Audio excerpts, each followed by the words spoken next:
the confusion, no confusion. He said, she said, clearing up the drama. Hey, it's me, Wanda B, and you are tuned in to He Said, She Said on IntellectualRadio.com.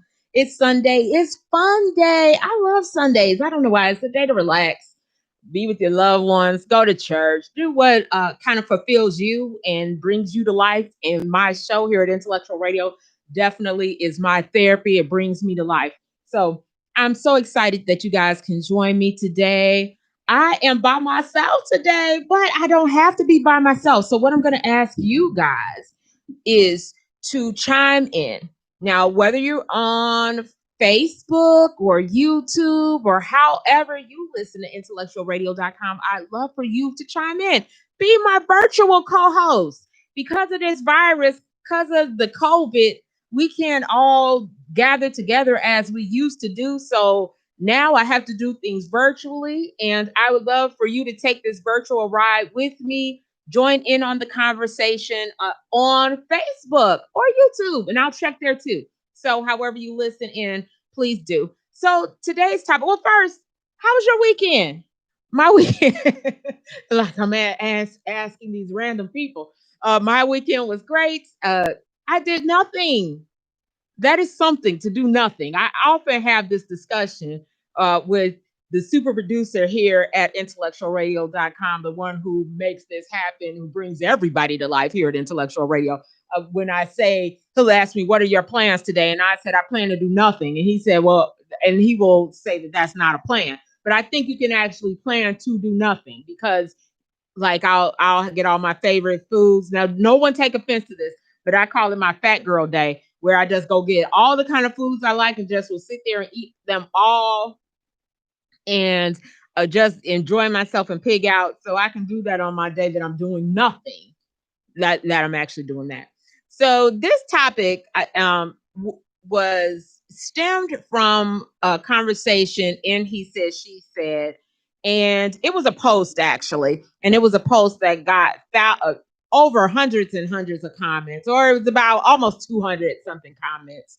And if you've been following He Said, She Said on intellectualradio.com, you know me and my laptop. We don't always see eye to eye. I know you all are like, okay, there she is again complaining about her laptop, but she doesn't pop up quickly with me. We've really been having it out, and maybe for Christmas, that's what I'll get myself is a new laptop, or maybe I'll go take this to go get the memory.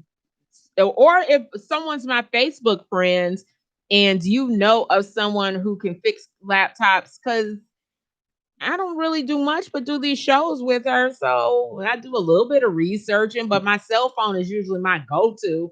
And maybe that's why she mad because I got a side chick, my side dude. I got a cell phone that I go to for everything. In fact, where is my cell phone? I may go to her right now. See, when you're not working what I do. And I'm trying to get to the Facebook comments and I'll do that. So what we're going to talk about is unhappy husbands, unhappy boyfriends who choose to stay in their unhappy relationships. Like, why is that? That is going to be our discussion for today because this came up in the group. We have a group, He Said, She Said. It is a Facebook group. You can look for the yellow and black logo there because that's what the group looks like. And would love for you to go join the group and join in the conversation because we had this conversation in the group. And it was men were getting upset, I think, a little bit at the ladies' comments, and women were getting upset, or men just one comment. Well, I'm going to read some of the comments. I'm going to go straight to the comments. Now, if you guys want to join in, I am going to post in the comments when my laptop decides to pull up my Facebook page, the link. And so if you want to join, actually come on and let us see your handsome or beautiful face and come on screen with me, you can do that. So I'm going to add the link to this. So guys, I need to hear from you because women, we have our theories. We have tons of theories why you guys stay in unhappy relationships.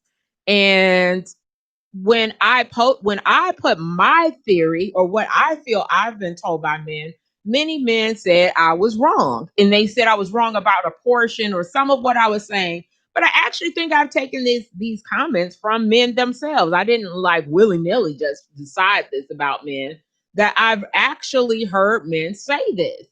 And so, but if you don't agree, I'd love to know why. Yes, I'm going to get to your comments.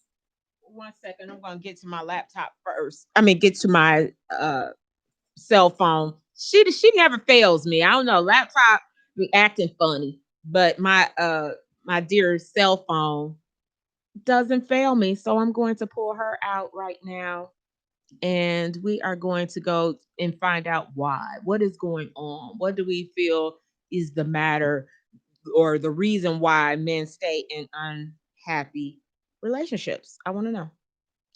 So, to get to some of your comments, and thank you. If you would please share the video, maybe somebody will want to chime in that you share it with. So, do me a favor and share the video, please. I would really, really, really, really, really, really, really appreciate that. So, oh, it says I can't load the post. Here I go, y'all.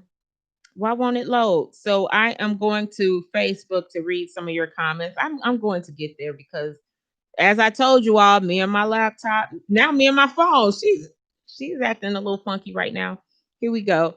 So oh no, Mary Epps, I hope you feel better. You babysitting a sinus infection. I think that's, is that easier or harder than actually babysitting a real baby though? So I think, what, oh, that sounds horrible, that I'd rather have a sinus infection than babysit a baby. No, that's not what I'm saying. I don't think even, but I hope you feel better. I hope you feel better. So we're going to talk about the topic, unhappy husband, happy life. They say that they'll stay. They stay in relationships that they're not happy in, for, I don't know if I got the reasons and why they don't communicate or why they don't work to. And thank you for everyone who shared this show so far. I so appreciate you guys. Tune in. Oh, and hello, my dear cousin Nikki. And I'll take this beautiful moment to mention Color Street. Color Street is a, not, you don't have to wait for it to dry. It's a peel on nail polish. I have some on there now. I was going to do it right before the show, in fact. And then I got busy doing a lot of nothing. Well, actually singing karaoke. Now that, I know that sounds crazy, but just having fun singing karaoke here at the station, Intellectual Radio. So, but Color Street is 100% real nail polish strips, no drying time. And Nikki's going to put in the comments how you can get your own Color Streets and also get a free sample. No drying time, tons of colors.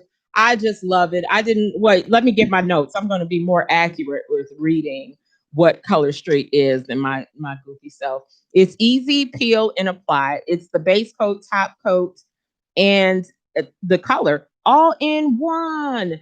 So you can't buy happiness, but you can buy you some Color Street. So I want you to go to https://linktree/Nick Jones. Put that in the comments because I know people are like, wait, I'm trying to write that down and you are not making any sense. So she will put that in the, I haven't done mine again. I did them maybe a week and a half ago. I do change mine often. And I was going to actually, like I said, do it before the show because I wouldn't have had to wait for them to dry. I just had to peel them on and come on the show. But I'm going to do them after the show while I listen to Ed Talk on IntellectualRadio.com. He's at 5 o'clock. And while I listen to his show on IntellectualRadio.com, I'm going to do my nails.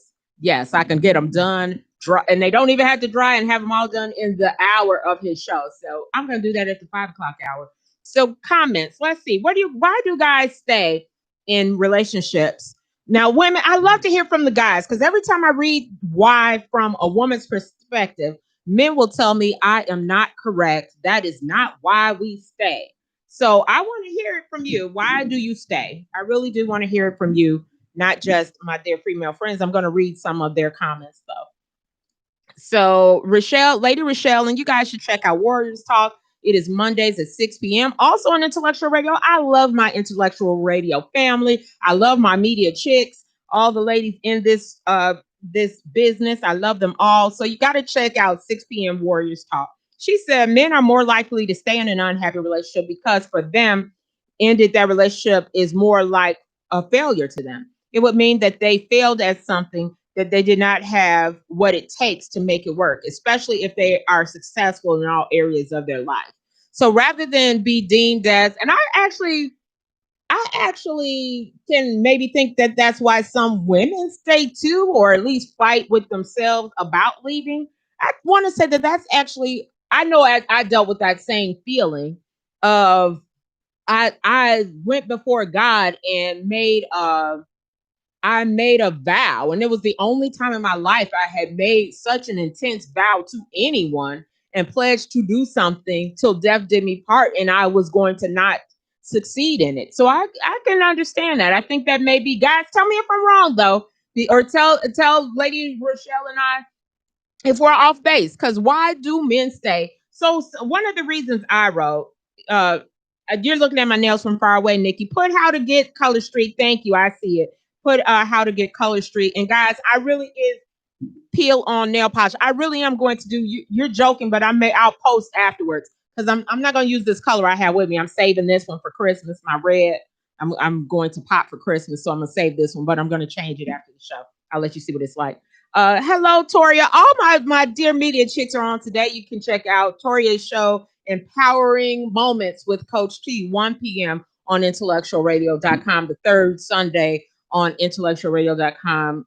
So she says that, oh, you didn't give a reason. So tell us, Toria, why you think men stay in relationships when they're not happy. So one of the reasons I put is for the sake of their children, that I believe some men will stay unhappy and stay in a relationship because they don't want to be part-time fathers too. They want to be in their children's lives full time. So therefore, they will sacrifice, and I'm going to use that word. If you don't feel it's sacrifice, I can't think of a better word for it at the moment, but they will, for the sake of their children, deal with actually being unhappy in a relationship.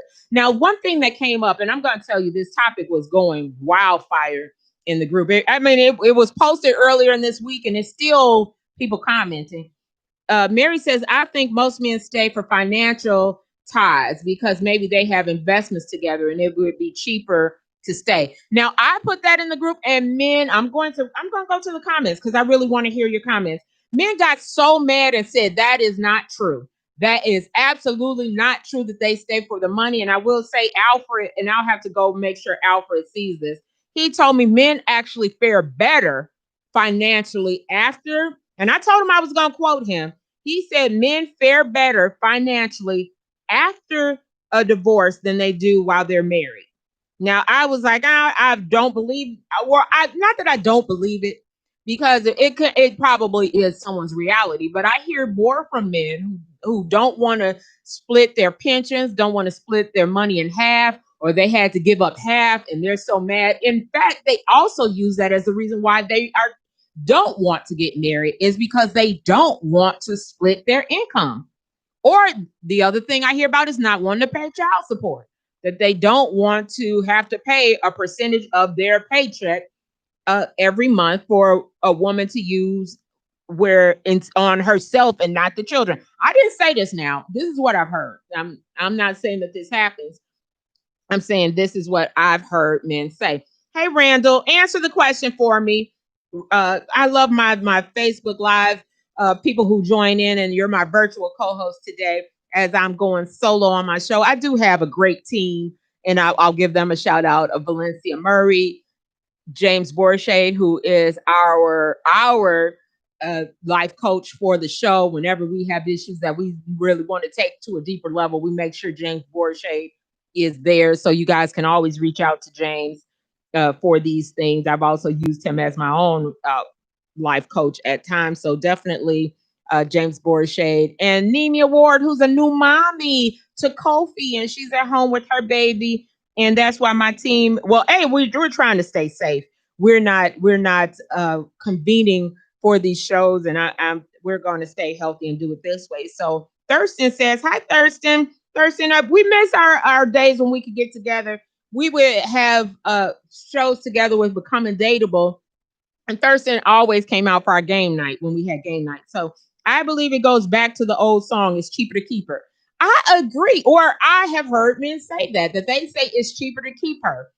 So that's one reason. Randall says we stay at times because we are creatures that can often be easily pacified. So one day or a week of our women doing right can make us feel things are changing for the better when really we are being pacified. Oh, we ladies, what do you feel about what Randall said that we pass that? I don't know if he's saying we pass. I won't put words in your mouth, but they feel or things are getting better for 1 week, so they'll stay. But it's some of this really feels when I hear men say things like this. Sometimes I feel like women feel the exact same way. That women stay for the same reasons. When things change and things seem to be going for the better, we're hopeful that it will stay that way, and so we're okay with that. Kim Bruno says, "Oh my, I love my intellectual radio family." Kim Bruno has a show. She's on Sundays, Fun Days with me. She starts off our Sundays here at IntellectualRadio.com with Sisters Heart at 10 a.m. She says they will leave as soon as the youngest turns 18.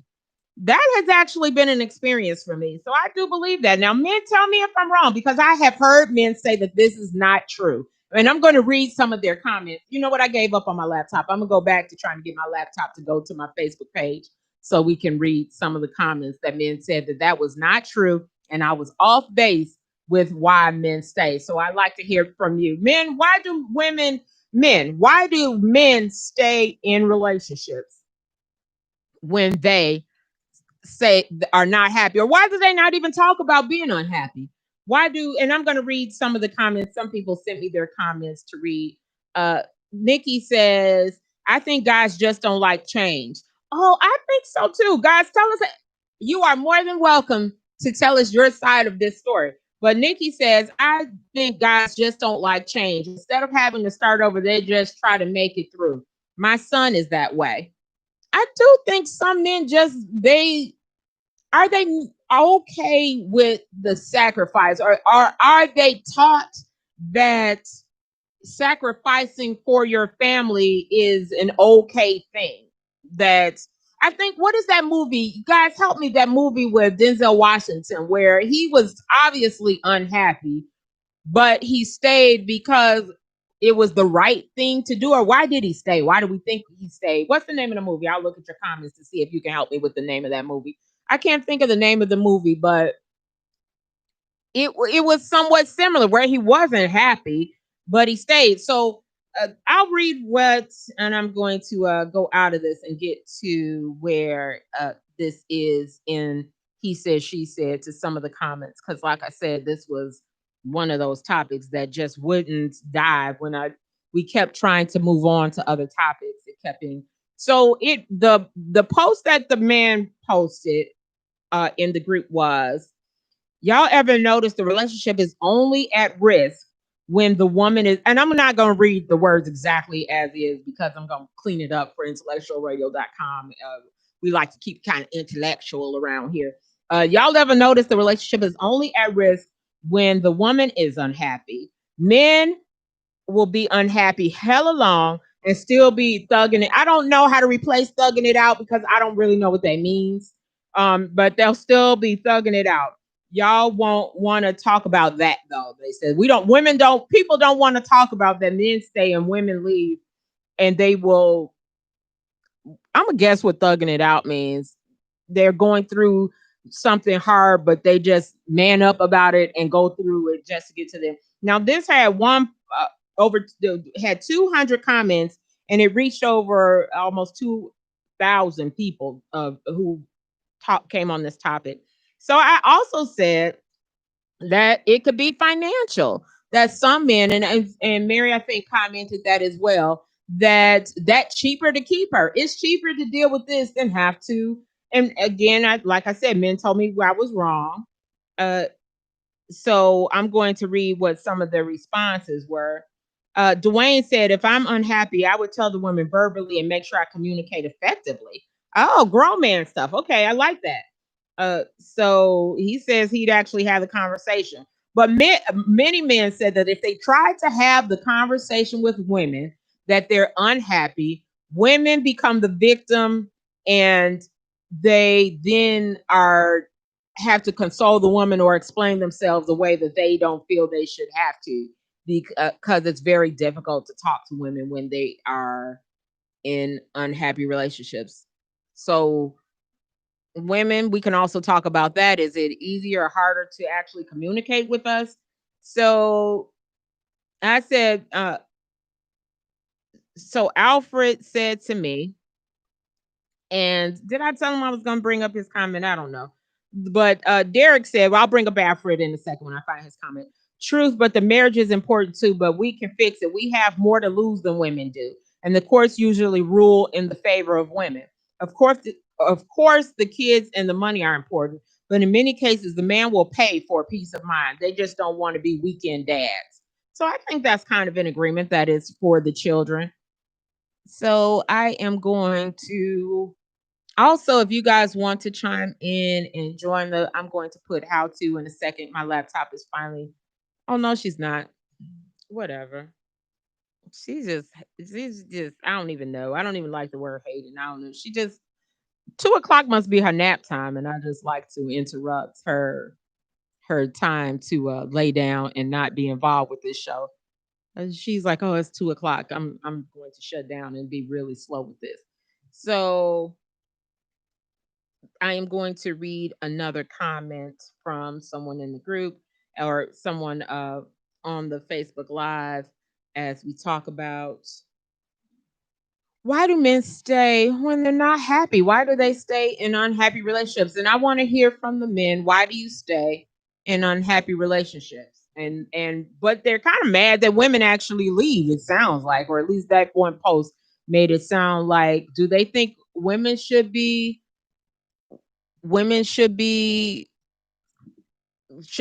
should stay too? Do they feel like women should have to go through this as well? So so he says that Dwayne says he's had a woman start with the divorce paperwork and now she doesn't want to finish it. You don't have to see someone for years and they will still hang in there. So that as we talk about why people stay in relationships that they're not happy with, I would like to hear from you. Why? Gino says that it's on my anyone looking for the show is on my personal page on Facebook. I think it's in the group as well. Will somebody who Randall or somebody share that in the group as well? And I will share it in the group. Me and my laptop. I came here early today just so I could get her going. And it's saying she's not responsive. So I don't know. I can't figure it out. We'll try to do it from here. So, and thank you everybody who's chiming in. I so appreciate you joining. He said, she said on intellectualradio.com and here on my Facebook page as I try to work out why, so we can all see the show. So some of the reasons why, to me, I really feel that those are the main reasons. And I think someone just added a third one that I really think are the reasons why, that they don't want to be seen as a failure at something when they probably excel in everything else at life, that they don't want to be seen as a failure, I think. But these are all women's comments, so guys, I want to hear from you too. They don't want to be seen as a failure, that financially it is cheaper to keep her, that they want to keep all their monies and so they will deal with it to stay at the same financial. They love their house, they had this house built, it's their house, and they don't want to have to sell the house or move out of the house. Now, these are all my, like I said, these are my, these are coming from a woman. So, guys, I'd like to hear what you think as I keep naming reasons why. I'd like to hear what you think as well. Why do men stay in unhappy relationships? And I am going to share this it really would help if my laptop helps me with this right now. So I am going to keep working on that. And guys, I really want to hear from you.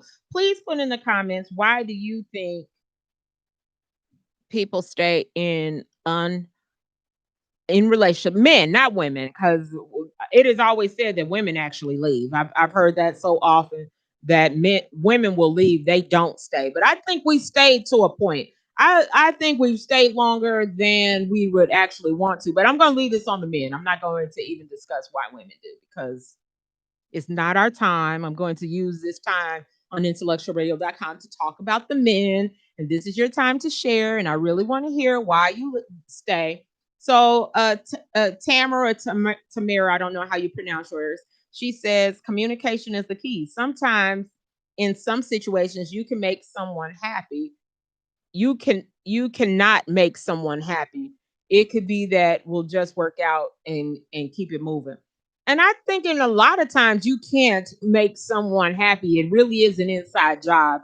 And but it's not always deemed that way. But I do think happiness sometimes will have to come from within. That you can't really make someone happy if they're not happy, but they have to be willing to address that they're not happy. And that I think is a problem. We talked about communication, and I do think that sometimes communication is is a problem. Us being able to communicate with each other is a problem. And then, so Toria said, I'm going to call you Coach T for this moment, said men don't readily express themselves. So many times they go through struggles alone rather than share with their significant others so they can have some support. And I've heard men say that it's kind of hard sometimes to even communicate with us. So I'd like to hear from you guys why you feel that is. And then Lady Rochelle said nearly 70% of divorces are initiated by women. And is that a negative though? Because every time I hear that, it's like seen as a negative, as if women should stay more often. That's always posed from or it seems, or I feel like it is always posed as if men are actually rewarded for actually staying in unhappy relationships. That is actually what they should be doing. So I am going to read what Gino said. He said, our society doesn't allow men to voice their hurts, pains, fears, feelings, or weaknesses. And as a result, we men, in upholding it all in, will it will hold it all in for years, thinking I'm the strong one, and actually end up weakening the relationship because we aren't respectful of our humanity. Men, we are giving tear ducts for a reason, but won't use our tears and end up flooding up on the inside. And sometimes this results in us treating our queens like pawns.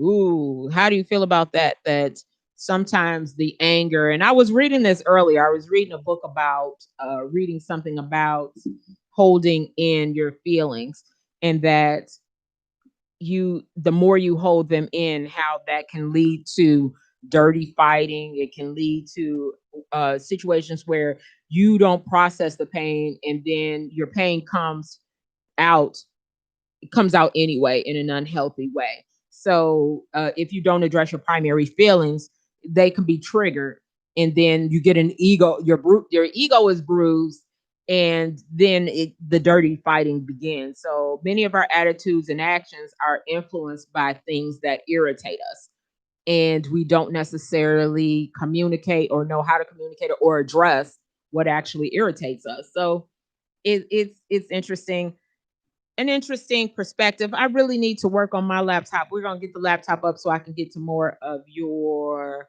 comments. Cause I am going to get to them. But thank you, Gino, for that. Gino is gonna come on, I think, briefly if I can get my laptop up to really deal with the situation and and post how to chime in. Like I asked you guys, if you want to come in on the conversation, you can. So I'll be posting that link in a second as I'm trying to that's the beautiful thing when you have co-hosts. You can have them doing stuff while you're working out your issues with your laptop. But I'm doing it all today. So thank you guys for managing this with me as I get to some of your comments.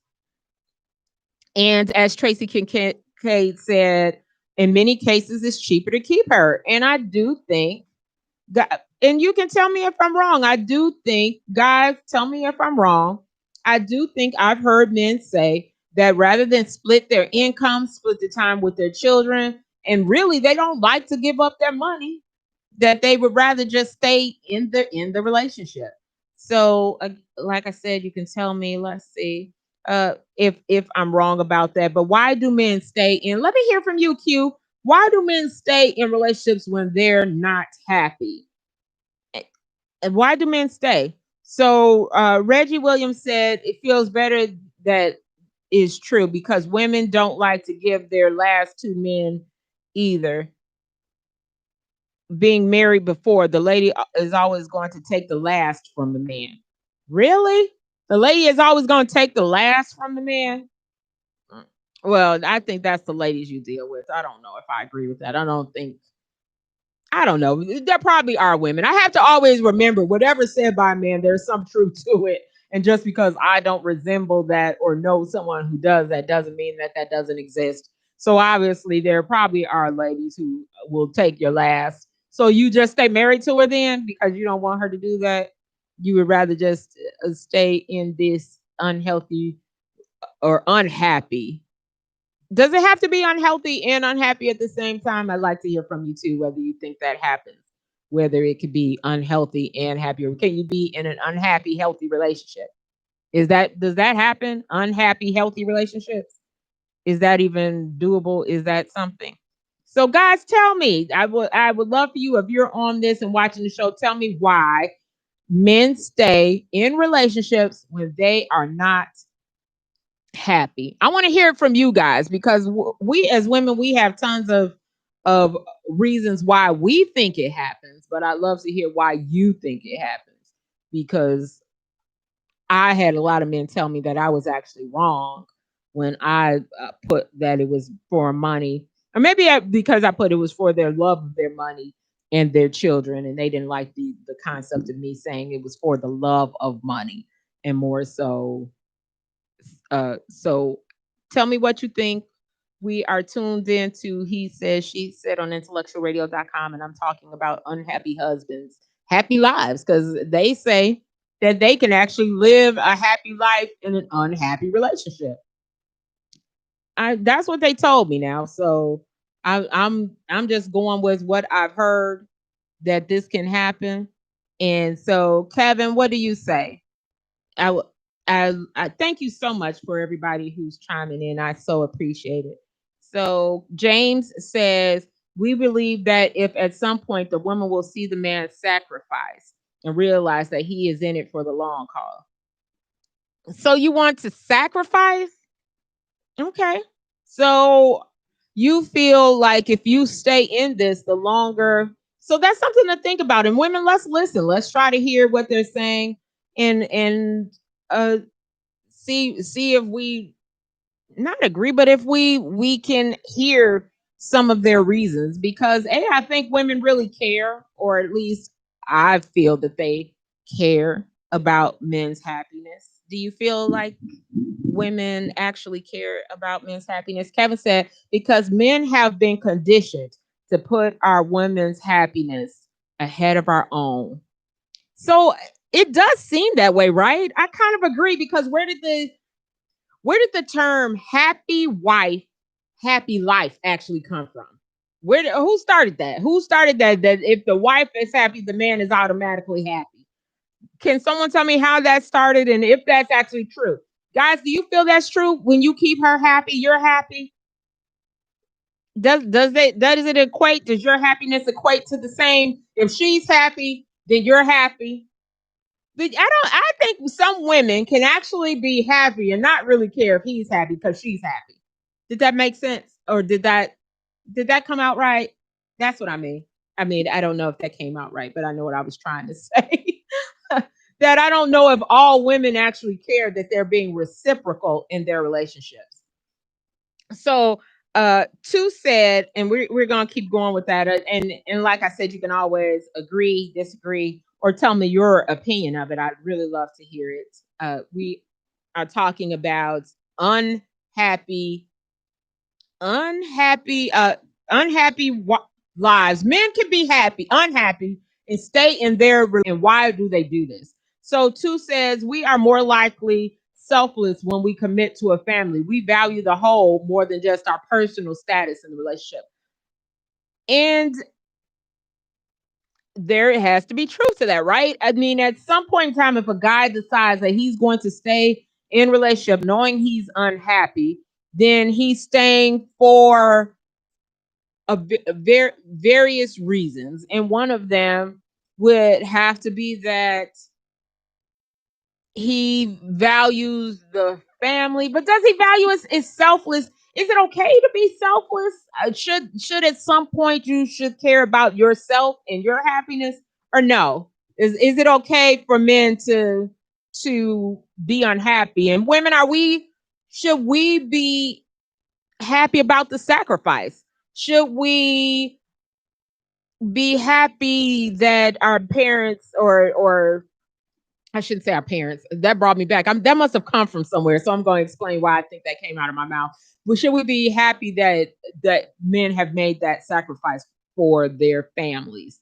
Is that an okay thing to do? And guys, do you never get concerned about your happiness? It really is that for the rest of your life, you're going to stay unhappy just for your family. There has to be more to it. It has to be a bigger reason why you're staying.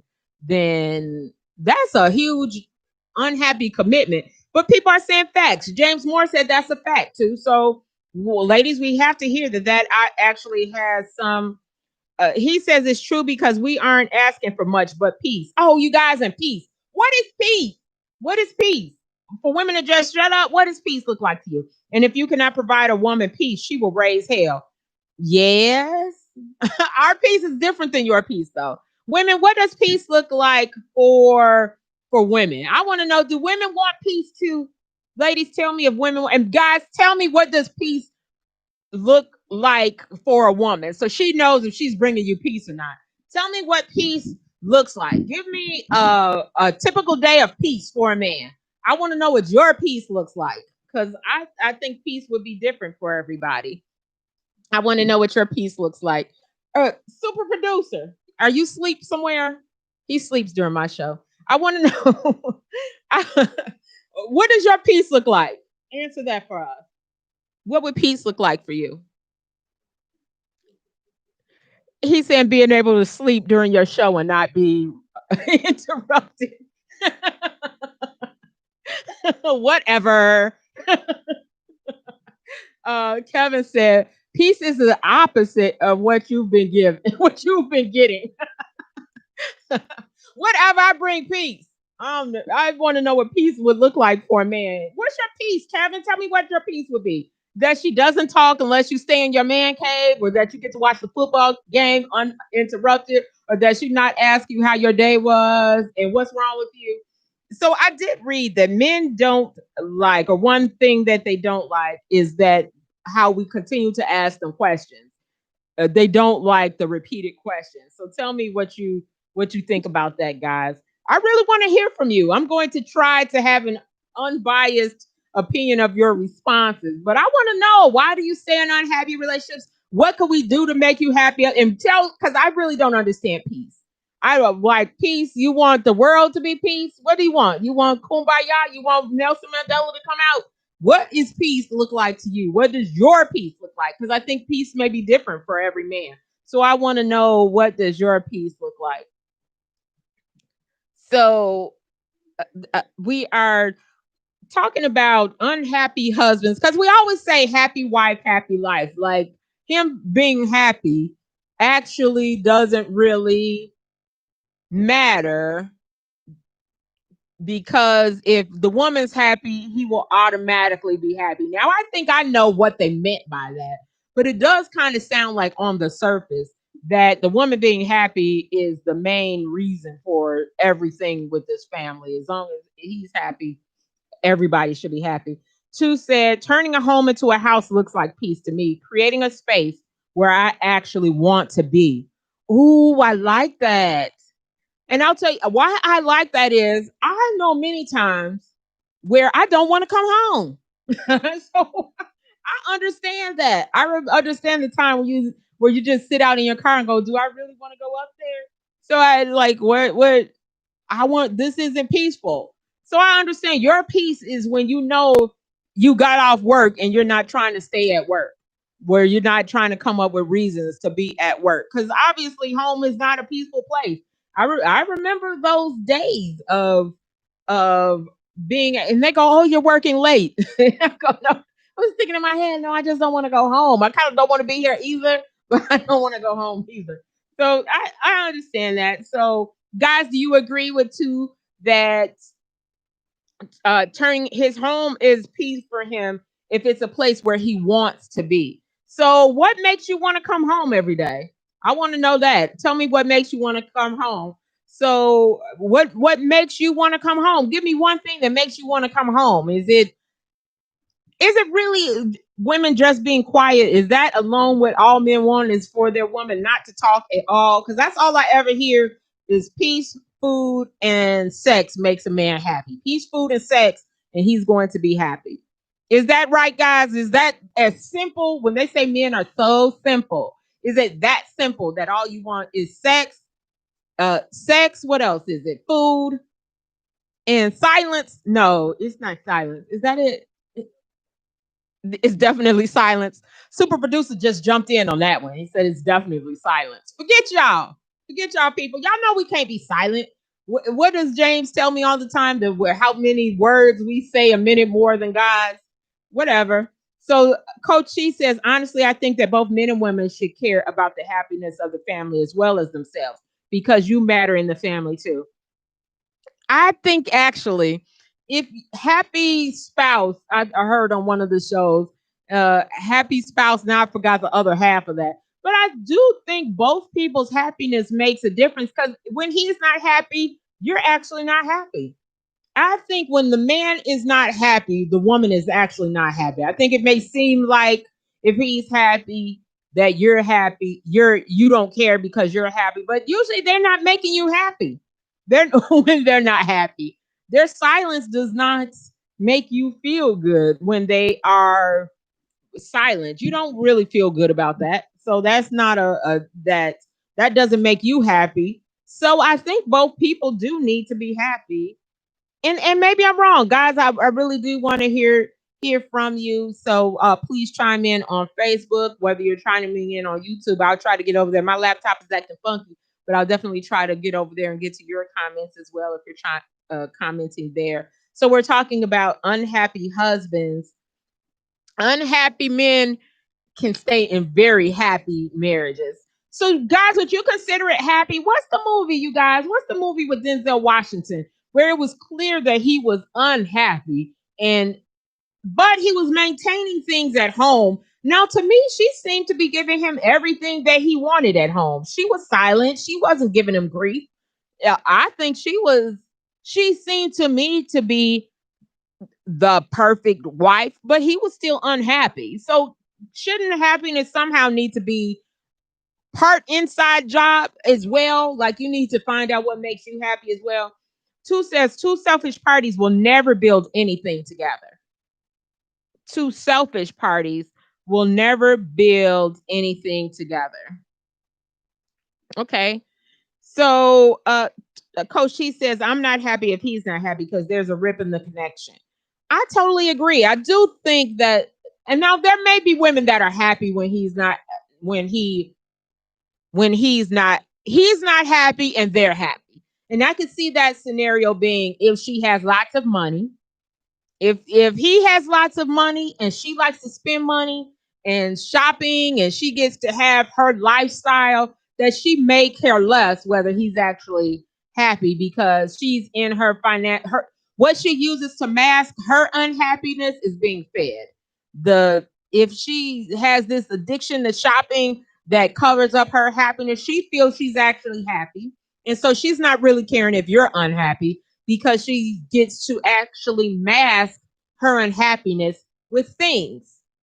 So she may be a material. I forgot the term I heard this week that I thought was so clever. I'm gonna think of it later. But so I think that she could be unhappy as well, but she's using the money that he makes to mask her unhappiness and not pay attention to him at all because she has enough money to do that. Now it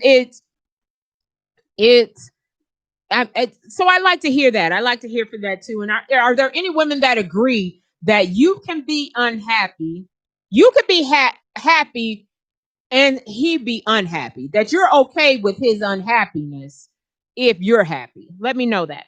So two says it's that simple on the surface, but below the surface, we want to be adored. And in that adoration, you would actually receive the world from us. Oh, thank you for that honesty. We gonna post that because I think that that's telling you a lot, women. And I'm going to say a very transparent moment, and I'm going to divulge something from my dear first marriage that I don't believe that I actually did. And not that I don't believe it, I know I didn't. So, I know I've mentioned this before on the show, and I have no problem mentioning it again. My so he and I'm going to read that again because I felt that was very powerful, because I think more men need to share what what peace looks like for them, or what they need for us to be able to give it to you. So many men, to me, don't communicate, don't feel comfortable communicating, and I do know why. I do know that there's so many reasons why men are frowned upon, even as they're younger, to not communicate. Scroll up for Fences. It came to me as soon as I saw scroll up for the movie. I didn't even see it, and it came to me. It's Fences, isn't it? Scroll up. Scroll up. I think it came to me just because you typed that. It made me think of it. It's Fences. I do think that so men want to be have adoration. I want to read that again because I think that's huge, and it may be that simplistic for every man, that below the surface, we want to be adored. And in that adoration, you would actually receive the world from us. But most women and men are afraid to be played, and especially being played becomes the standard. And that really does take some vulnerability. But I also think as sometimes we have to look at the choices we made in a man in the first place. And I really realized that about myself, that I would choose in my first marriage. One thing that I definitely did is choose someone that I respected and thought would make a great father and had all these attributes. But I didn't show adoration at all. And I will say that I never actually seen that given. I think it was had in my family, but it was never actually given. It was always, I know I felt like you were doing what you were supposed to do, and therefore you didn't need to be rewarded for just doing what you're supposed to do. I know I felt that way. I felt like there's no need for please and thank yous for you being a father, for you doing these simple things, just as simple as this is my job and I have to do it, and I don't get adoration for it. But I do think women actually want the same things. It's weird. I know sometimes we think women don't want that, but I know the times that I felt lacking in my relationships, it's because I'm not feeling wanted. I'm not feeling needed. Now I know that doesn't necessarily have to, and we have to think of this for the man too. Those need to come from ourselves first, because maybe you don't feel adoration for yourself. That needs to come from within first. But I do think it helps when we can help in a relationship give people the things they need and want in a relationship. We really need to be mindful that we're giving the things that people need to be happy or want to be happy. And yes, but it definitely starts from self. But at the same time, I think I really, when we say that men want to be adored, are we choosing men, ladies? Do we choose men that we can find adoration in? I know I didn't do it in my first marriage, and I do. If I could think, now we've never discussed this because we just never communicated. We still probably don't now. Well, but the communication wasn't there, or even I don't think he had the language. I don't even think to be able to say what you're saying takes some self reflection too. That you had to reflect on your why. What I need. Why do I need this? What I don't get. Why this makes this relationship hard is because I'm not getting this. And I think why men will fling to their children is children adore their dads. Oh my gosh. To me, my dad rules the sun. The sun comes up. I mean, he was the man. He was a Superman. I heard my children call their dad Superman once. So it is that why maybe they have that extreme adoration for their children is because their children adore them. So that makes sense to me. It really does. It makes sense. And thank you for sharing that. I really appreciate that. And I know that that wasn't something that I did. When I went back in my relationship, my first, I really took some time to really dive into my why I chose the person I chose.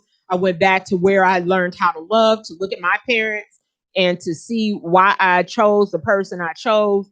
And I will say my dad told me himself when my dad and I worked to repair our relationship because we had a strained relationship when my parents divorced, why we worked to when we worked to do that. My dad told me that he didn't love my mother and he knew he didn't love her when I was by the time I was 5 years old. He had married my mother out of an obligation. A she was a good woman and people said you should marry this good woman. So he married this good woman. And by the time I was 5, he said he knew he didn't love my mother, but he was going to stay there for his children. And so I do believe other men do that. Now you can tell me whether I'm wrong or right. I had a man tell me that that was not right, but I didn't tell him my specific story. But one reason why I know that is right for some men is that my dad told me that he said that he knew he didn't love my mother and he stayed. And I used to get mad when he told me that. I actually got mad at that statement. Like, well, you could have left because I felt like their divorce was so bitter. But then I sometimes think, what would my life have been like had my dad? I did one of those. What is that movie with? Okay, why do I keep bringing up movies that I can't think of the name of? But It's a Wonderful Life or whatever, or Scrooge, where he goes back to think of what his life would have been like. And I thought, what would my life have been like with just my mom? I wouldn't be the person I am today. So I kind of think I half value that sacrifice he made for me. So I don't know if it's the right thing to do, but I kind of do agree that. So Coach Chi says, yeah, so Denzel had two movies. Fences is one, but also Antoine Fisher too. I don't remember Antoine Fisher, so I don't remember the storyline, but I remember in Fences, he was not happy and she seemed to be a good woman, but was he adored or was she kind of like, was she kind of like, how you gonna read comments and you on this on the laptop? I don't know where I see that at. If you need help, I can read comments. How you gonna read comments and you at home, Toria? Tell me, Coach C, how you gonna do that? You're not sitting in the studio with me. How we gonna hear your comments? So tell me, maybe I'm, or you saying give you the link so you can come on. But so two says, I think we're all emotional, and I'm gonna put that up there so you can read it too.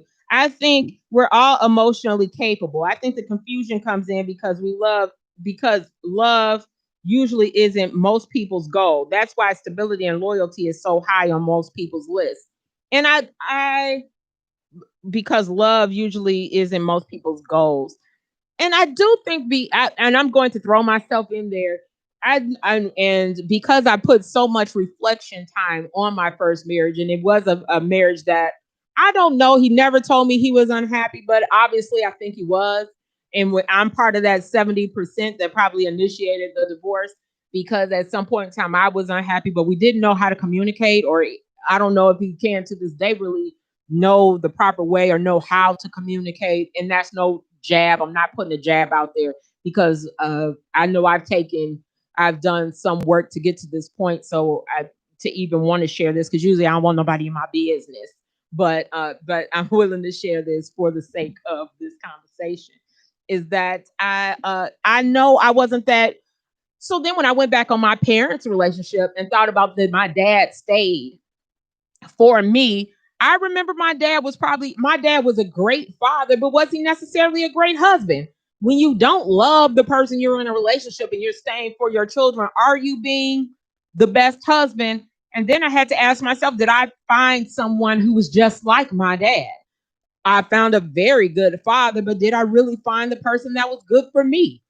So and love was on my list and I did love, but at the same time, the other check marks, were they all there? Was I choosing someone, and which I think I did, who was very similar to my dad?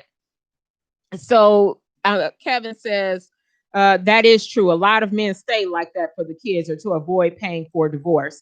And I could definitely see that people would call that would stay. My dad, I know he stayed for me or for his children. I have a younger brother.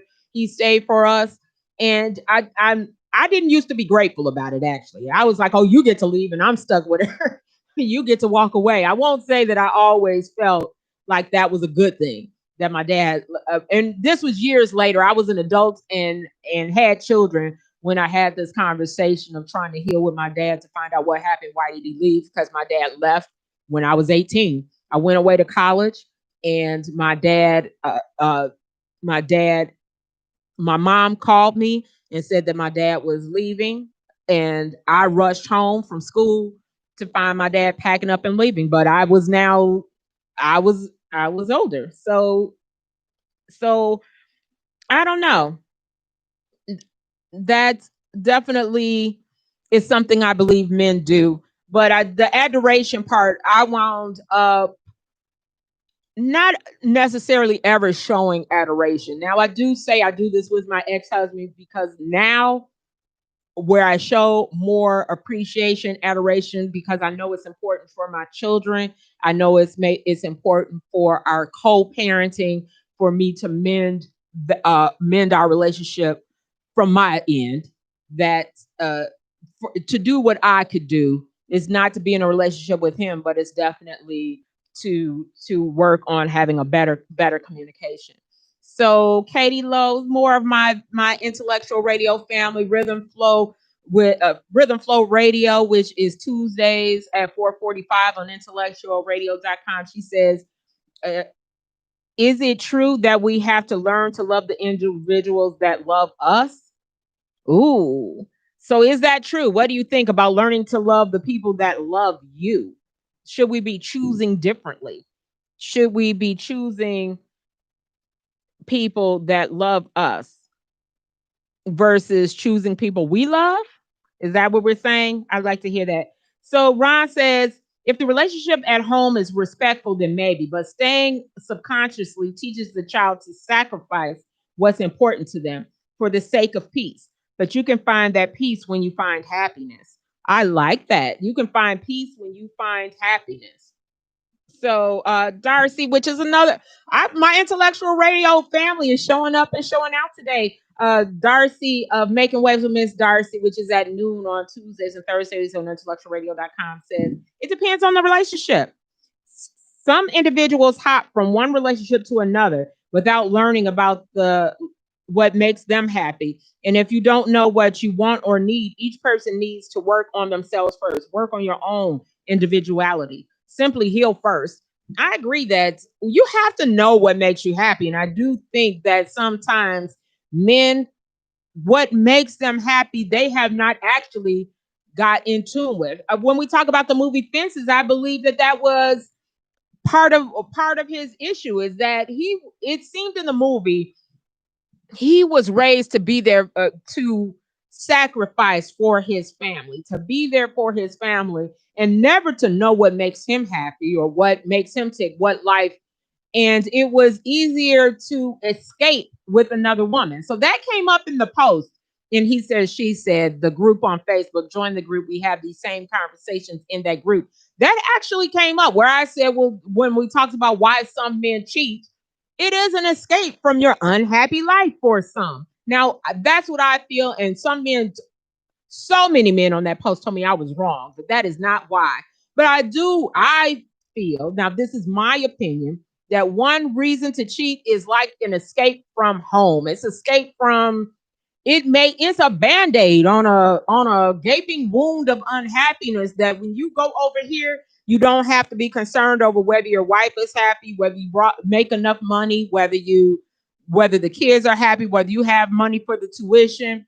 For that moment in time when you're with her, you get to escape, and it's an escape mechanism. So you can tell me whether you agree, guys. I'm very grateful to the guys that are sharing their truths because I really do want to hear it. We really hopefully take this time. He said, she said was founded to help men and women communicate, hear your perspective on things. I really want to do that. I really want to hear what you feel.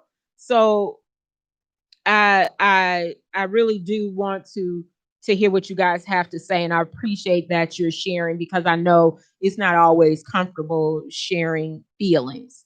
That's not something I think men when boys are crying when they're young, will say man up. Where did the term man up? you have to man up. Don't express your feelings. And I don't know the healthy way for men. I don't even know what that looks like. What's the healthy way for a man to express his feelings? Because we all have been conditioned to think men shouldn't express feelings because it looks weak. It looks weak to cry. It looks weak to express that you're unhappy. That seems weak. And I think even men sometimes will tell a man he's being weak if he is expressing his feelings and his emotions. So I want to hear what you guys are saying. Two said maybe both were good husbands, but after years of feeling small, they sought refuge. Single dudes get the world because adoration is natural between women and men before the expectations of commitment set in.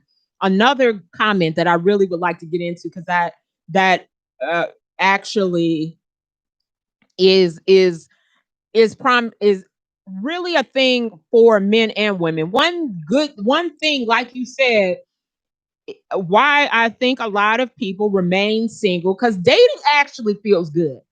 I mean, it does. Not the people who aren't dating, but for some, if you keep running into people that they consistently when you meet them are like, oh, you do this, you do that, that they adore what you do, what you say, then you want to have that feeling again and again. It feels good to have that feeling. So you're going to keep wanting to have that feeling. And then there are no real true expectations yet because there's no commitment.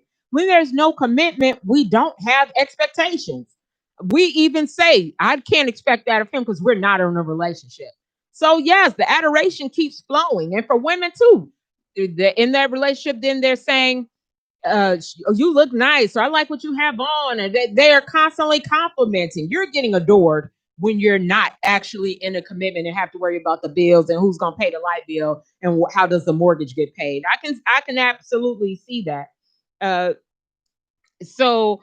Uh, so two says, I think we're emotionally capable. I think the confusion comes in because love usually isn't most people's goal. Okay, I read that one.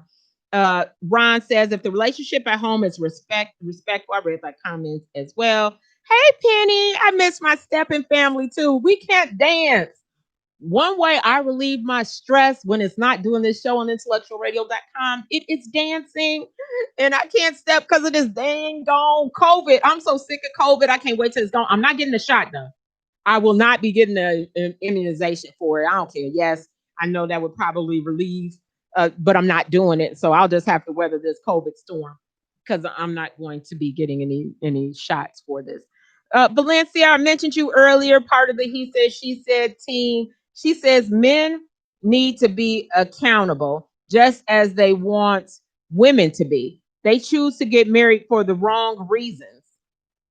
So let's talk about that, guys. They choose to get around children, family expectations, ultimatums. They didn't choose because they truly found someone they want to be with. And and I love that. I love that you mentioned that because I do think just as women married for the wrong reasons, some men are not getting the adoration for from the woman because they haven't married someone who truly at their core adores them. They have married them because they make good money, they're cute, they make cute babies. That they have you really chosen someone that you would just praise at every moment. And I knew for me, when I realized I didn't do that in my first marriage, and when I look at what I could do differently so I could have a more successful relationship the next time around, is I needed to choose someone that I could praise his that I knew I adored, and it wouldn't be hard to come up with. Well, not just he's a good father, but who he was, minus being a father, minus how he treats me, because a lot of people will adore someone who treats them a certain way. But truly, who he is, minus of me, is someone I truly adore. And I think when James Borchardt always, when we talk about being submissive, we can use the one reason, one, I liked his, he would use a definition of submissive is subjecting to the mission. And also choosing someone that I could subject to his mission, that then I would have no problem being submissive if I believed in the core of what he does, who he is, and I'm not speaking just from how he treats me, but who he is independently of me, then makes it a lot easier to adore because I really find everything about him worthy of being adored. But if you found someone that you were going to work on, that you needed to fix, or that he's good except, and I need to work on this, then how are you really going to adore someone that you feel has all these issues that you need to work on? Does that lead to someone you truly adore, or it can be adored, or you could subject to their mission?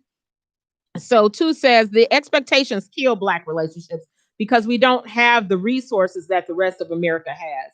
And that only reflects on men. That's when y'all stop adoring us because we often stop looking like men in comparison to the social expectations.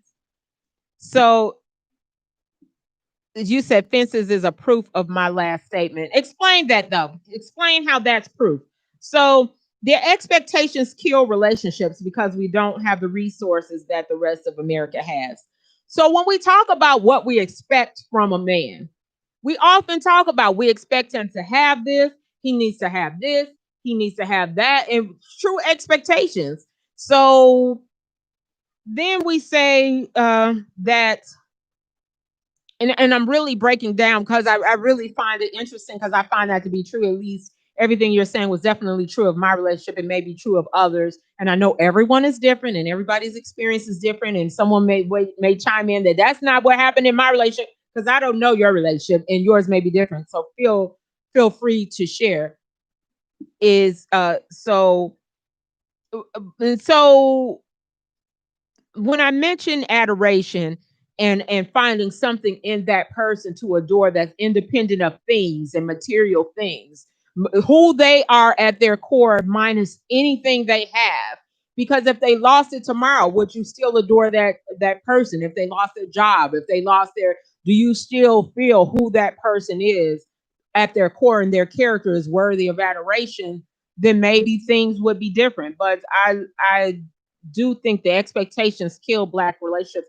We have this fairy tale of what we feel relationships should look like and what men should have and bring to the table in a relationship. And that's a lot of pressure. That's a lot of pressure on men. And men, you can tell me if I'm right or not, because I know I'm speaking for men as I say this, and I don't like to do this. I'm not a man, never will be. I want to stay fully in my womanhood. And I definitely know my place in this conversation. I like to hear it directly from men because then I can't say this is the part of the he said and the she said. So the expectations kill when we and it's comparing it to America that and it's very hard with the comparison. And I will say the onslaught, the one slight downfall, not slight, but so many things played a part. And I know the breakdown of my relationship. I understand that. And I absolutely I can't speak from his perspective. So I'll only not that whatever his faults, thoughts, what he did or did not do, I don't really put a lot of reflection on. I only reflect from my viewpoint in my past relationships.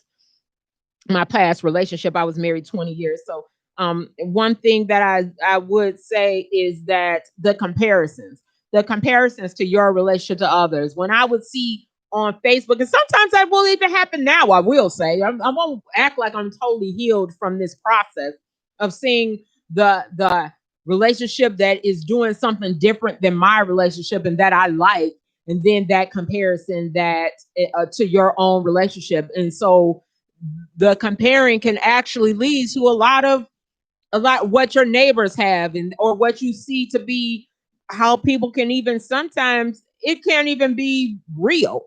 I mean, you can see relationships that seem to be so happy and so loving and they communicate so well and they're honey this and baby that and it seems so and you look at that comparison and then next thing you know you're unhappy in your relationship. And when you focus on what makes you unhappy in your relationship, you will spend a lot of time there. I mean, if you really find if you think you found what makes you unhappy, it's hard to get away from that.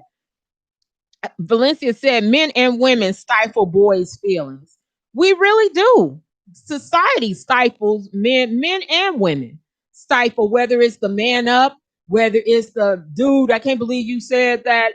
We don't allow men to feel, and we don't really realize sometimes when we're doing it, and we can be so conditioned to not want to see a man that we will cringe at watching a man cry. We will cringe at him crying, like, oh, that's so unmanly. We don't know how to allow men to feel sometimes. So, Coach, she said in the movie, it seemed he chose a good woman that was average. She wanted marriage, but he didn't. But he knew she would accept him for his flaws, and he needed that.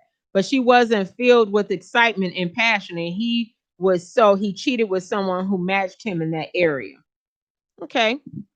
So I would love to hear what you guys think, because guys chime in on that, or what you think about this topic. And I so appreciate all you guys who are chiming in on Facebook and being my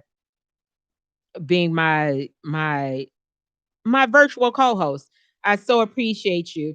So I think it was that comment that Two said that actually defined his the expectations. In the movie, it seemed to choose a good woman that was average. She wanted marriage, but he didn't. But he knew she would accept him for his flaws, and he needed that. But she wasn't filled with excitement and passion, and he cheated with someone who matched it in that area. Interesting. So, thank you guys for chiming in. Like I said, I do appreciate you chiming in. Penny says, "Do you think that also compatibility comes into play in romantic relationships?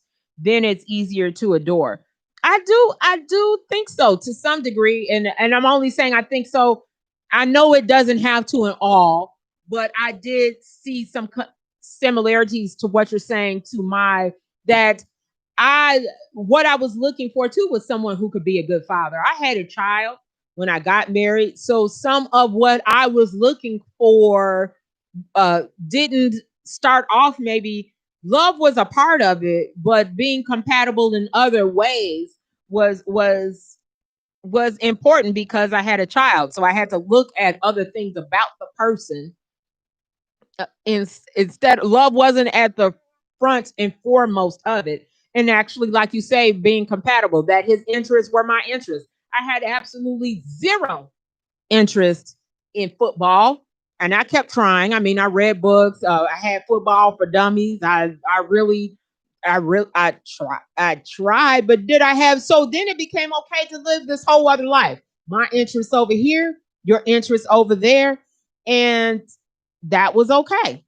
And then that sometimes it got to a point where it necessarily wasn't okay. But many years have been spent not really getting to know each other or finding similarities in ourselves. We didn't take the time because we were instant parents too. And when you go into being a parent, there's not a lot of time to work on us. It's everything becomes for the children, which is kind of what I experienced as growing up. My parents did everything for their children. And as a child, I didn't care. I didn't care. I didn't care if they were happy. I just cared that my life was fabulous. And I could care less whether my parents were happy. So, I mean, I think that's important. Ron says so many of us have higher expectations of those we date than we do for ourselves.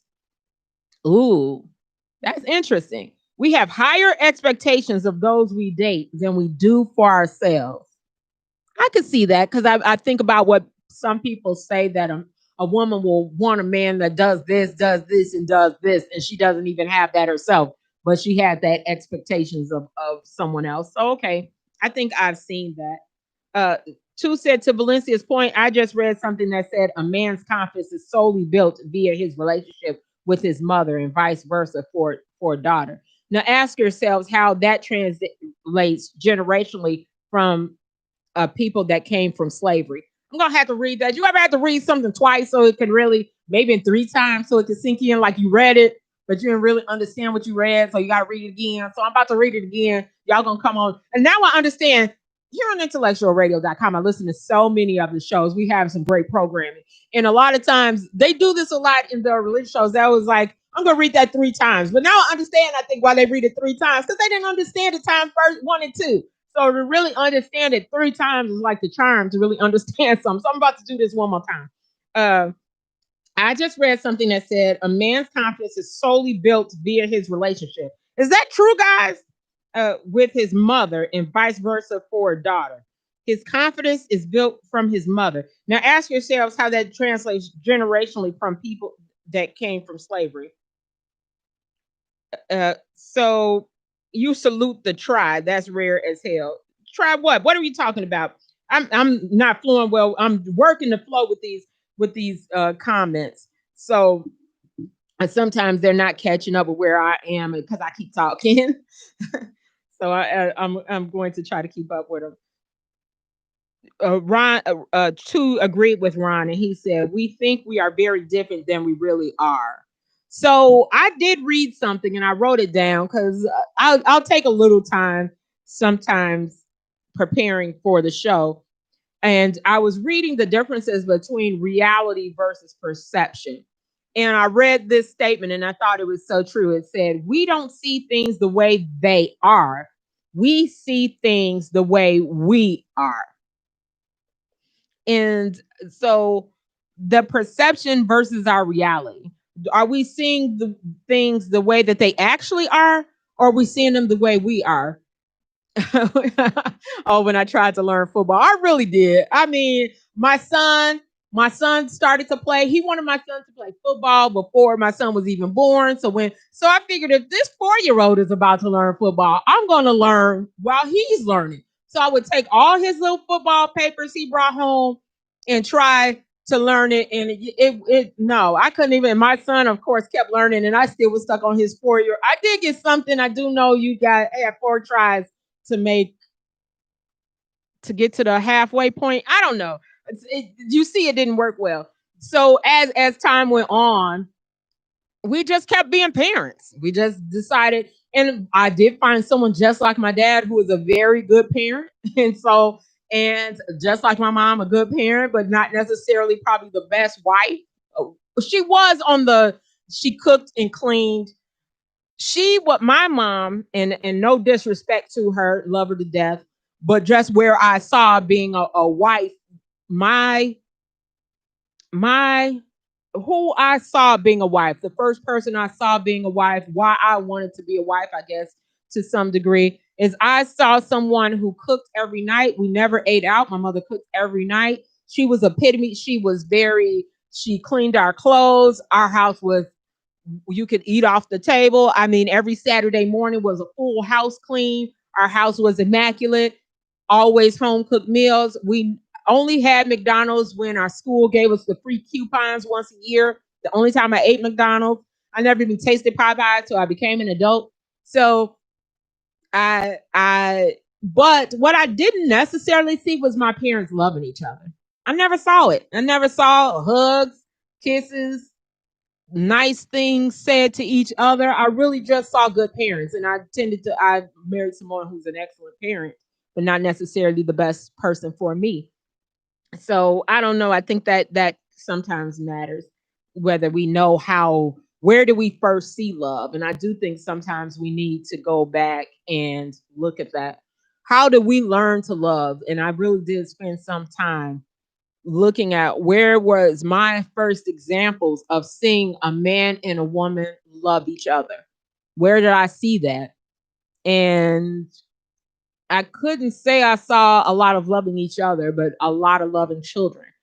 So I don't know. Have you ever taken that exercise with yourself where you see where you learn to love? Really go back and think that out for yourself.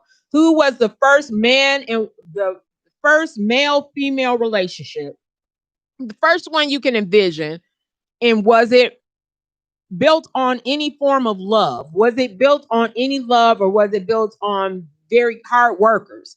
My parents were both very hard workers. Was it built on excellent parents? Where did your foundation start from? Have you ever thought about that?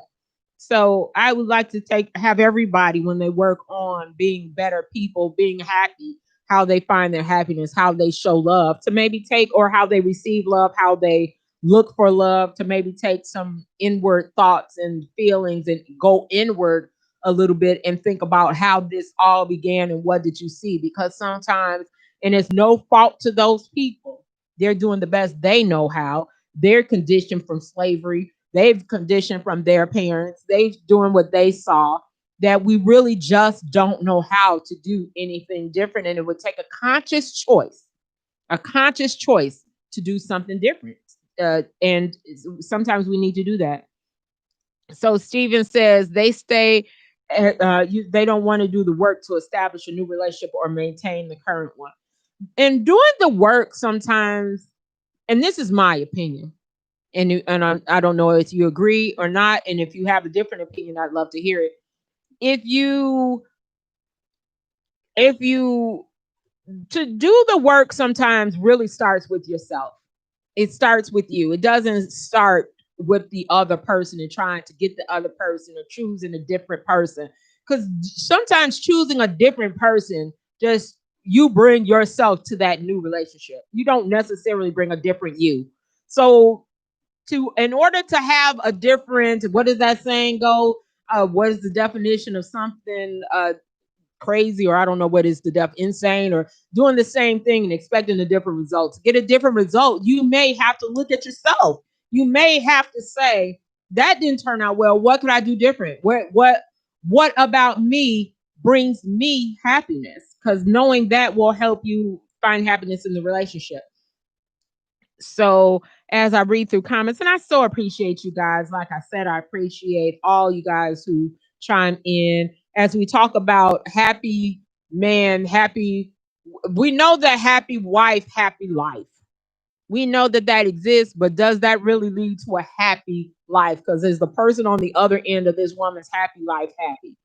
Now, while I understand that to some degree, while I do understand that saying, and I'm going to read your comment too. Why I do understand that saying to some degree is that I think it's thought of sometimes that if I'm truly happy with our relationship, and I don't mean that happiness on a surface level, but truly happy from within, because I got to be happy with myself. And I think we think happy means he's making me happy. So then I will then make him happy when he's making me happy. And I think when we say happy wife, the happy wife has to be an internal happiness. That you're happy with how you look, that you're happy with that you're happy with your job, that you're happy with your children. And I'm not saying they have to be perfect. I'm saying that you find an okay place within yourself, to find that okay place that then in turn that I'm happy from within, then you will absolutely pour out that happiness into him. You're not worried about this, when you're not worried about that, and you are happy at your core, you have all the time to you can check in. And I think we do need to, and if we're still working on ourselves, we do need the check-ins with him. But what does that look like? And I'm guilty of this too. Silence for me means I need to keep asking you questions. How do we learn how to find out what makes him happy? Because that that that all the questions like, are you happy? Are you happy? That I'm not sure how that looks. And that's why I ask guys, what does peace look like? Because how do we find out how you're happy? What does that look like? And I think that's why I'm asking, because I think if we sat there asking you what makes you happy, our responses may not be what what we think they would be. So, or we won't get a response. And that silence sometimes hurts us if you're silent. So, how do we find out if you're happy? How do you communicate that how do you communicate unhappiness so the woman can work on that? So, and I know I'm going to get, because I don't mean work on making you happy. It really is an internal thing. And I think men have to start reflecting on that just as women do, that happiness is an inside job. So, Two says, I'm going to say this: if a black man is committed father, he will give every attempt to be a good husband. Interesting. That doesn't mean he will be successful, but it does mean he wants to be. So, in his unhappiness, And somebody else responded that in the group, and I he didn't say it like this. I think somebody can tell you the exact same thing and you totally reject. His wording was not like this. I understand it the way Two said it when this guy said that every man wants his wife. However he worded it, I was like, nope, nope, nope, nope, nope. So and I say all that to say it's okay to hear different people's perspectives, because just like one diet doesn't work for one person, she could be on Jenny Craig and she gains weight, but she gets on Weight Watchers and loses weight. Everything doesn't work for everybody. So you got to find what works for you. How you said that now makes me be able to go back and understand what that guy was trying to tell me in the group. He said, she said, join the group on Facebook. We have these same conversations there as I'm having right here. So now I understand what he was saying, that if I get it now. I didn't get it how he worded because it didn't sink in that way, but I understand what he was trying to say to me there. So maybe I'll go back and acknowledge what I understand. So now, because I understand how you put that. So an unhappy woman will make everyone suffer their dissatisfaction. Men suffer in silence. Our suffrage doesn't affect everyone else, and that is not true. That's not true. Not true. Not true at all. I don't agree with that. I do think whether you know it or not, your suffering in silence is actually affecting everyone. It's not silent because it's whether the kids in the family don't see their parents knowing how to handle conflict. That's what we're looking for. So I absolutely don't agree with that one. I don't agree that it's not affecting everyone else. Because when you're not happy, we're not happy too. Because some women really do want you to be happy. But if you're not talking, we don't know how to fix it. We want to fix it. We want the relationship to work. And your silence is not going unsaid. I think that's a big fallacy, that the woman is content when you're not happy. She too is just like the man. Please know this, that she too wants to give every attempt to be a good wife. Hear me on that. I think that is so wrong. Just like a committed woman who's committed to her family, please know that she wants you to be happy too. Now, she may not know how to do it. She may not even know what that looks like for you. She may have never had anybody emulate how to be good, how to make you feel the way you need to feel. She may have never seen a man be adored, but please know, and you may want to believe it. I'm going to believe what you tell me because I'm hearing it out of your mouth. But please know that that is not true. It's not everyone is affected. And I see this even in my children as adults. When I look at the choices my children are making, they see this. You're not suffering in silence because they're not looking at a happy. When I go that I had two excellent parents and I never saw them fight really, but I didn't see them love. And I do think that someone's suffering. That will be something that they then carry to their relationship. So no, you suffering and not talking is affecting people. It's affecting people. It's affecting you. When you're not happy, you're not walking around singing, don't worry, be happy. You're walking around looking miserable with this sad face. You walking around grumpy. Walking around, which I know she says something to you and you snap back at her. You're always snapping back. Why? Because you're not, something's wrong. You may think isn't affecting someone, but somewhere you're not, it is impossible. You're not the greatest actors. Denzel isn't either, actually. So you're not the greatest actors to be going around thinking that you're unhappy and you're not letting anyone see this. Wrong answer. And I'm ready to argue that point. That so no, I women are just as, now how they may express, they want you to be happy. They really do. You really want the exact same way now, but you don't know how to do it.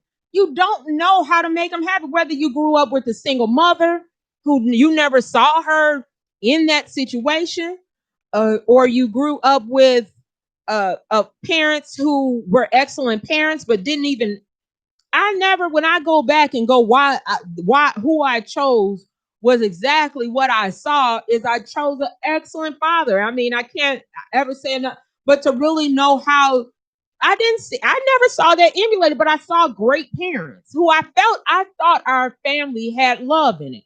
It's weird because if you had asked me before I got divorced, I really would have said my parents were loving parents because they were loving to me.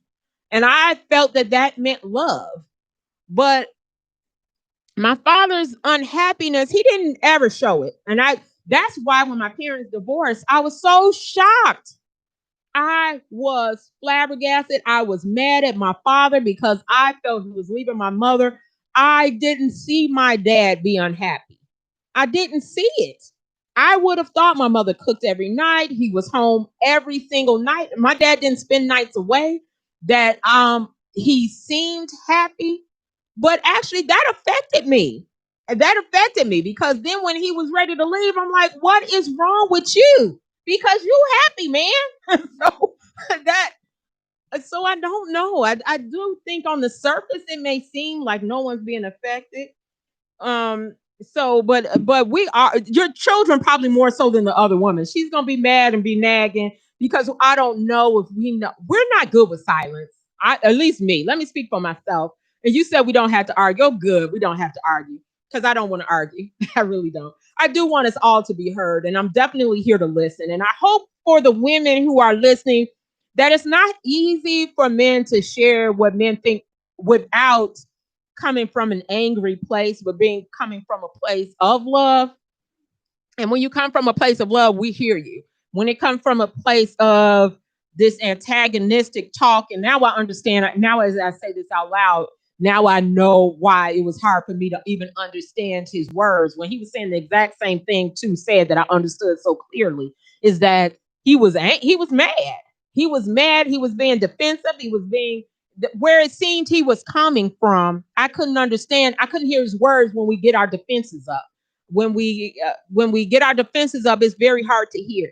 And so I thank you for that. And I too am listening to you, and I'm listening to all the guys who are commenting. And then so two asked me, did I see my mom being unhappy? I didn't think I did, and think I think my mom was happy. I think. She's not in a state where I could ask her now because we didn't have those conversations. I didn't have the mother you could have these kind of conversations with and sit with and talk. I wasn't raised with that kind of mother. So and I used to actually, when we talk about comparing, I used to compare women and their mothers with my mother's relationship, that she wasn't the sit down and I could tell her everything, and I didn't have the mom was my best friend. My mom raised me, but wasn't the my mom is my best friend person. And that is no knock to either of my parents, because as I've come to talk to, and thank goodness for my dad though, in his quest to make things better when our relationship got strained from my parents' divorce, that when I was and there was times we didn't talk to each other, and he came back, and it's so fitting, I guess, that I'm having this conversation today that I didn't intend to have, because my dad is in the hospital right now as we speak. So it's kind of almost fitting that we did take that time to mend our relationship, and he was very honest with me. And he was honest that he told me things that I didn't know when he told me he didn't love my mother. And I still think my mother was actually happy, because my mother, being a mother, made her more happy than being a wife, or being married was important. But she felt, I think, and I think she thought having not checking in on your husband's happiness wasn't part of, she believed in the basics of cooking, cleaning made a good wife. Never checking in with his emotional being wasn't part of being happy. So I think she was happy. I do think she was happy because she was married and her children were well, and her husband was there every night. He was that. Now I do believe I do believe it was very similar to what you said on her end of not being affected. That I don't think she was necessarily affected because she had it better than some women had it with their husbands. He came home every night. He took care of the house. He paid bills. My mother did too. I didn't have family where the dad paid all the bills. My mother worked hard. They were both hard workers, but they were home every night. So she had what some women would seem to be. Because even when I was talking about divorce, a lot of people were like, "You're going to divorce him? Oh my gosh, he's this and this." So for some people, that is the perfect man.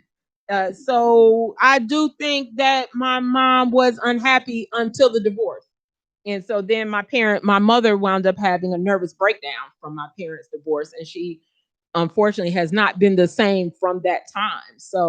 Um, so I don't know, but I do think she thought she was happy until the divorce happened and she realized uh, she had tied her happiness into some things that maybe were superficial and when they're gone, or I don't know. I don't want to speak for her, but I'm going to say that I think she thought she was happy or what she thought happy meant, what happy looked like was there. So if that answers the question.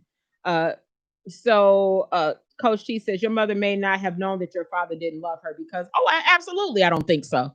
No, no, no. I totally agree. Your father may not have known that your father didn't love her because he was faithful in his responsibility and that equated to love for her.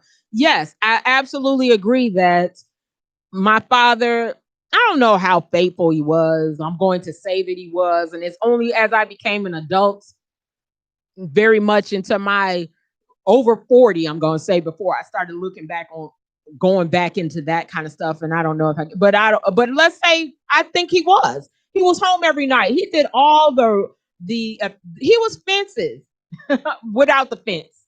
I don't think he had no whole nother relationship going on. I think he just suffered. He did his suffering with his family. And I don't think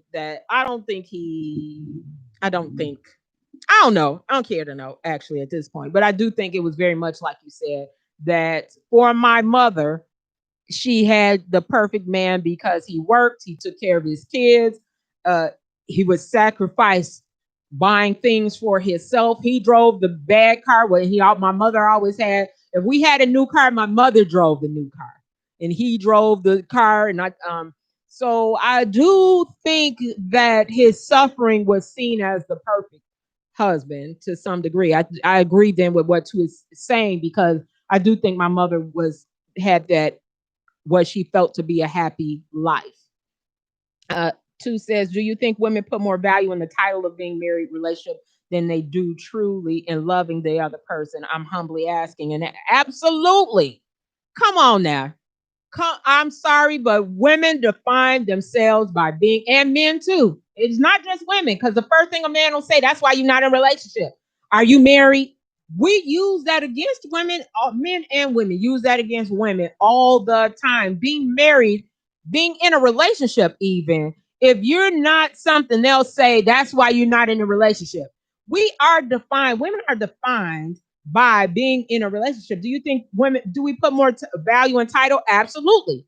When you hear women say, you've been with him for so many years and he doesn't want to marry you. So, or if you chose not to be married, something's wrong because you really actually want to be married and you just hiding that because marriage is supposed to be the goal for some. Now, don't get on here and tell me that's not true. You're different. I'm talking about the people who do. And I do know there's tons of people who don't do the same things. But I really feel my opinion that being married is the be all. People will then change how they even define themselves. I'm Mrs. This, my husband. The people that every 5 seconds, they it's defined by saying to let you know I have a husband. I'm married. I'm married means I'm worthy to some. It's worth. Some women seem to find their self worth in being married. I'm willing to hear opposite if you feel that's not true. And now again, I'm not talking about some, and I'm not talking about you. So if you don't find your self worth from being married, kudos.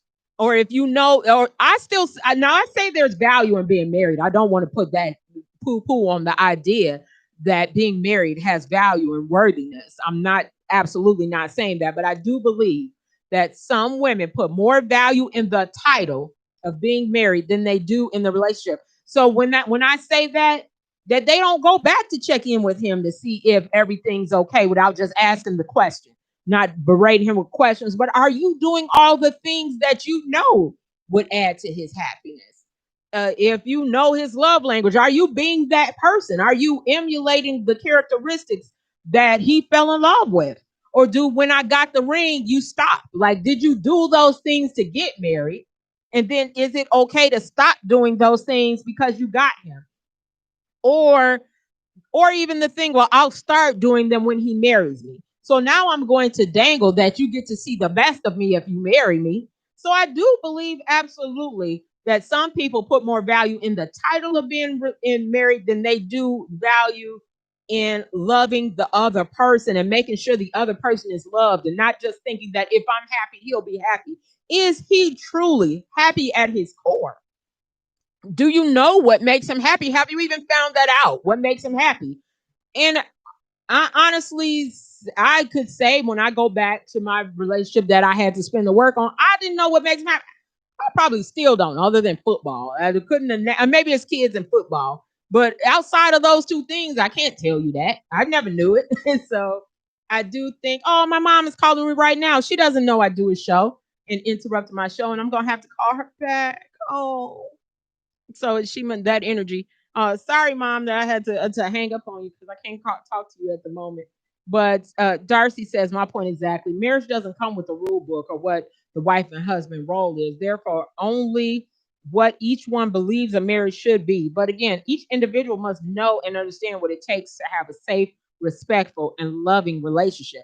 And we're talking relationships. Uh, relationship where am I? Where am I? My point exactly, and relationship and what it should look like. However, the actual reality of married life expectations. What do you actually uh what are the expectations? And not on the surface of he should just pay bills or what the expectations for his happiness. What does that look like? Do you know what makes him happy? Does he know what makes you happy? But it seems like sometimes knowing what the woman makes her happy is more important to getting married than it is for knowing what makes the man happy. I do think we do put less onus on men being happy when we get married because we feel like once he's asked us to marry us, he's happy. He's instantly happy. And then tell me if I'm wrong, but I do think some women feel like if he's giving you the proposal, he is happy and no more. There's no more. You don't have to look into him being happy anymore because he asked you to marry him, and that was the goal. So I would like to hear if you think so or not too. I think some women chase the title of wife in that quest. They neglect to see the other work that goes with making a successful relationship work. I agree with that. Women are frowned upon for not being able to sustain a successful relationship in marriage in the same way as marriage. I believe that to be true. I don't think men define themselves via their relationships until they value the woman in it. So I'm gonna have to do the church 3 times. Let me read that one more time. I'm about to do the church read, maybe 2 more because I got to get to 3. I'm about to do the church read on that so I can understand what you're saying here. I don't think men define themselves via their relationships until they value the woman in it, meaning we value the love over the title. Is that true, guys? I mean, do other men feel that way as well? I'd like to hear that. I need to let that sink in. I may have to read that 2 more times. May have to give it to church 5 times, and study that one to understand that comment. To say I agree, but because of that, have you all sacrificed what you value to be valued by the social standard? Have you, church 3 times comment, have you all sacrificed what you value to be valued by the social standard? Uh, I think that is hard for some women to do, to sacrifice what you value because we value what other people think. So it's very hard not to sacrifice what we value because I value what you think about my relationship. People value what you think about them, what you think about the significant other. They value that. So if I value that, it's going to be very hard for me to sacrifice value because I'm comparing you to that social standard. That's how I'm even determining if I love you at all. We determine if we love you based on social standards. We start there and then go back to the love. You're worthy to be loved because you do this, because you do that. Now you are deemed worthy. I will not love you until I know you do these things. I think. Do any women agree with that, or would you say that's wrong? I think some women, not you, of course, I'm not talking to you. Some women determine if you have all these other things before they get to whether I could love you. Whether I could even choose to love you. So it's going to be very hard to find these things that we don't value. Coach She says, I think if we aren't careful, it can. I think we need to learn to be okay to do what works for you, even if that means we go against the grain. And I absolutely think we need to go against the grain and go what works best for us. But you got to know what works for you, because I honestly could not have gone against the grain and go against what was best for me, because I had a list of what was best for me. It was finding someone that would be a good father to my son. The list of what was best for me didn't include me. It included more external things. And then it included me, but like being able, the potential that I wanted a house. It was more material things that I was making sure, but to actually love me, but hey, I didn't even know what that looked like. I couldn't have even had that discussion with myself. The 26 years ago person, I couldn't have even had that. I couldn't have had the right conversation with myself because I didn't even know to ask the questions. I didn't know what to ask. For me, I was very, I thought that at my age, when I got married at 26, that I was very knowledgeable. And I felt I was asking myself all the right questions and was choosing very wisely at the time. And I don't think you could have told me any different, because that's what I knew to be true. So I think it's going to be hard to go against the grain when you have to know your grain, and that you're will and be willing to go against it if you think that what you want is the right things to want. And it's very rarely based on love, because you can love, if it was based on love, you love the man who didn't have a job. You love the man who didn't have. So I don't think we base love. Love comes second, third, fourth in line, maybe. Is what you we have to deem you worthy to find love in you. I don't know if that's right.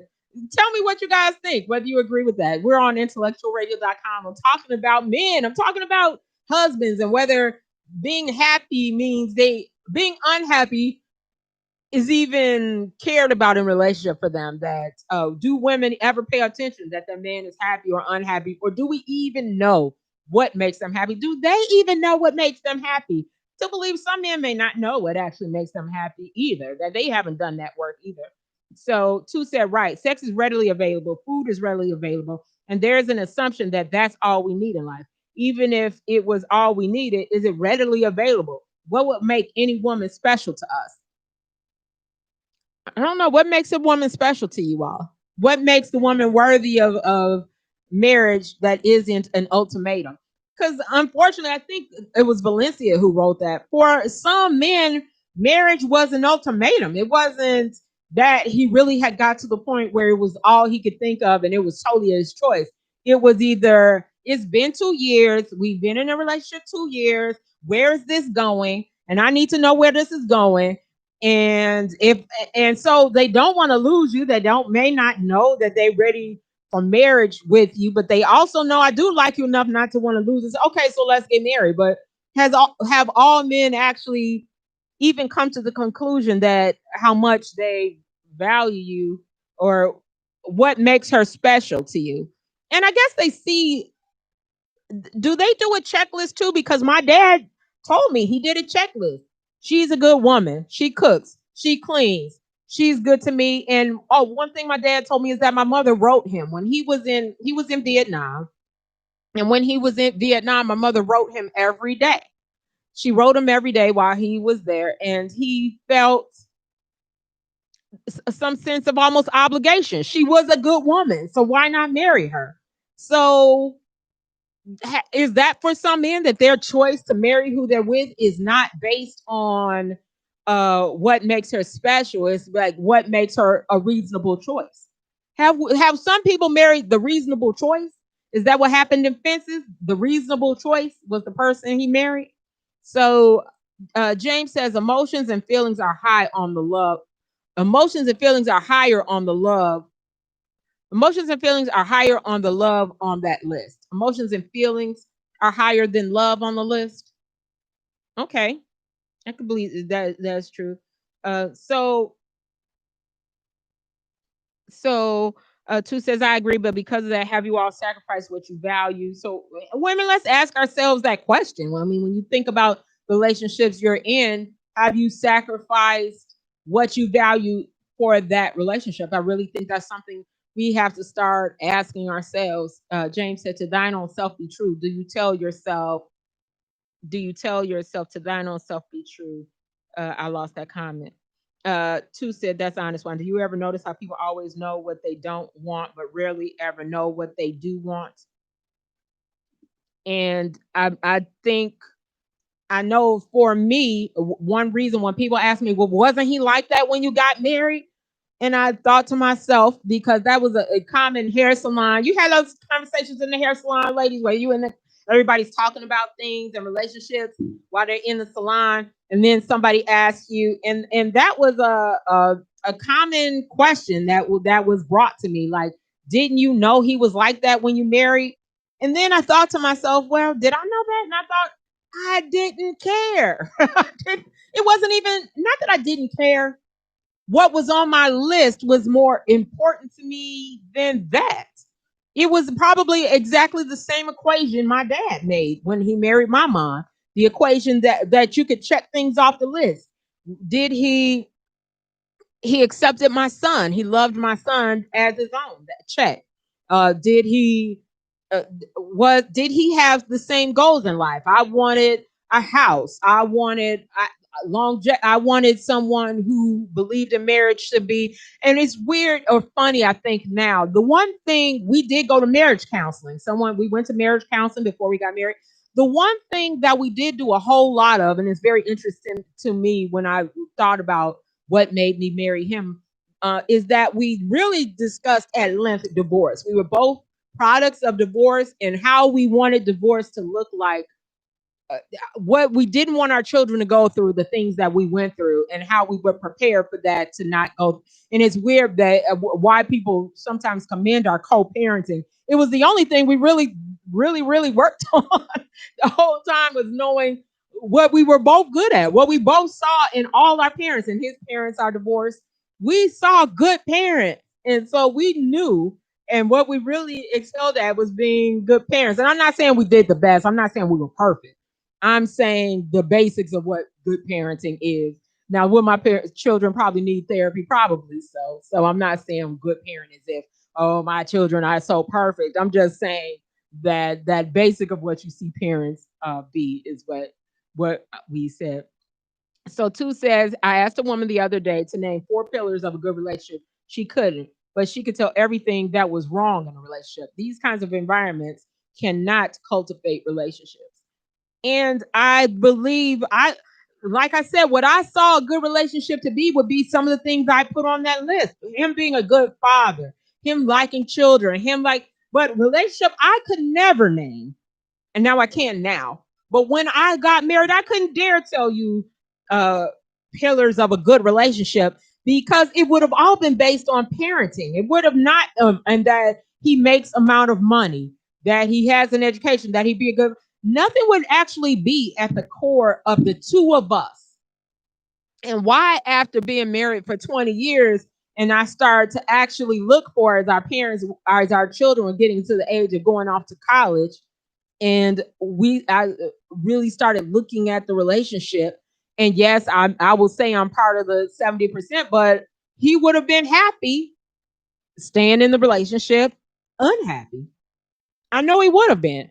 He would have been happy. And I know we like commend people for that sacrifice, but for me, it took a lot not to want to make that sacrifice, but I do believe in the it was what's best. And I do think that a lot of times, and so I want to move forward, even when I talk about my father, who did leave my mother after a course of time.